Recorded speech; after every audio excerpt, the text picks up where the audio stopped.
दिसंबर की हल्की ठंड थी। रात के 12 बज चुके थे। पुणे का चिंचवाड रेलवे स्टेशन आज कुछ ज्यादा ही खामोश लग रहा था। मुंबई पुणे एक्सप्रेस लगभग 3 घंटे लेट थी, इसलिए ज्यादातर पैसेंजर स्टेशन छोड़कर जा चुके थे। प्लेटफॉर्म पर सिर्फ एक ही लड़का खड़ा था, राहुल। दिन भर की थकान उसके चेहरे पर साफ नजर आ रही थी, लेकिन घर पहुंचने की मजबूरी यूं से वहीं रोके रही थी। उसने अपनी जैकेट टाइट की और खुद से धीरे से बोला, लगता है मैं ही अकेला रह गया हूं। जब ट्रेन आएगी मैं मुंबई चला जाऊंगा। फुट ओवर ब्रिज के नीचे कुछ भिखारी कंबालों में लिपटे हुए सो रहे थे, जैसे मुर्दों की तरह। उनके चेहरे अंधेरे में घुल गए थे, सिर्फ आंखें कभी कभी चमकती सी लग रही थी। तभी उनमें से एक भिखारी अचानक उठकर राहुल की तरफ आया। उसकी आंखों में अजीब सी चमक थी और आवाज इतनी ठंडी थी कि सुनकर राहुल का खून जम सा गया। इस वक्त यहां क्या कर रहे हो बेटा? उसने पूछा। राहुल ने घबरा कर कहा, मुंबई पुणे एक्सप्रेस का वेट कर रहा हूं।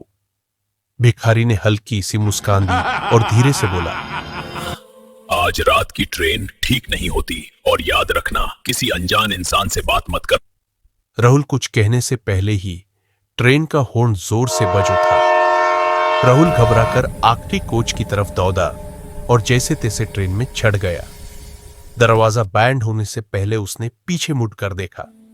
भिखारी अब भी वही खड़ा था, रहस्यमयी मुस्कान के साथ। ट्रेन धीरे धीरे चल पड़ी और स्टेशन पीछे छूट गया। कोच के अंदर बिल्कुल खामोशी थी। पूरा कंपार्टमेंट खाली था, जो राहुल को और अजीब लगा। वो एक सीट पर बैठ गया, आंखें बैंड कर ली और गहरी सांस लेने लगा। खिड़की से आती ठंडी हवा यूं थोड़ा सुकून दे रही थी, लेकिन एक अजीब सी घबराहट भी उसके अंदर फैल गई थी। तभी यूं महसूस हुआ जैसे कोई बिल्कुल उसके पास खड़ा होकर तेज तेज सांस ले रहा हो। राहुल ने आंखें खोली। पूरा कोच बिल्कुल खाली था। घबरा कर वो खड़ा हुआ और इधर उधर देखा। तब उसकी नजर दूसरे दरवाजे के पास बैठे हुए एक आदमी पर पड़ी। उसका चेहरा बिल्कुल नॉर्मल था, लेकिन आंखों में अजीब सा सुन्नापन था, जैसे अंदर से वो बिल्कुल जिंदा ही नहीं। रियल ट्विस्ट अभी बाकी है। सब्सक्राइब करो नेक्स्ट पार्ट का।